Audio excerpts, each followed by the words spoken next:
دیکھیے مفتی رشید پراچا صاحب، بات یہ ہے کہ حضرت امام ابو حنیفہ رحمہ اللہ کے نزدیک تو کوئی بھی آدمی جو حدود حرم میں داخلے کا ارادہ رکھتا ہو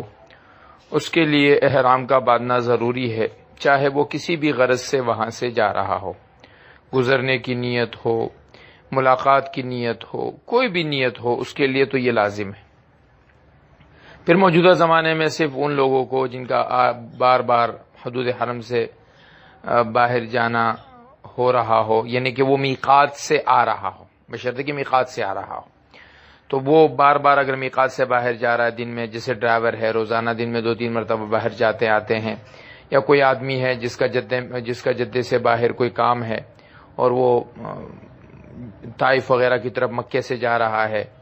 تو ایسے لوگوں کو گنجائش دی گئی ہے۔ لیکن اگر کوئی آدمی ہے جو ایک ہی مرتبہ، وہ بھی کئی دنوں کے بعد ایسا ہوتا ہو، تو اس کے لیے شرعاً جو ہے وہ امام ابو حنیفہ رحمہ اللہ کے نزدیک گنجائش نہیں ہے۔ جب وہ میقات سے اندر داخل ہوگا تو اس کو احرام باندھنا پڑے گا، چاہے گزرنے کی نیت سے کیوں نہ ہو۔ تو یہ جو صورتحال آپ نے بیان فرمائی ہے، اس میں تو مسلک احناف میں کوئی گنجائش نہیں ہے، انہیں احرام باندھ کر ہی عمرے کے لیے آنے کی ضرورت ہوگی۔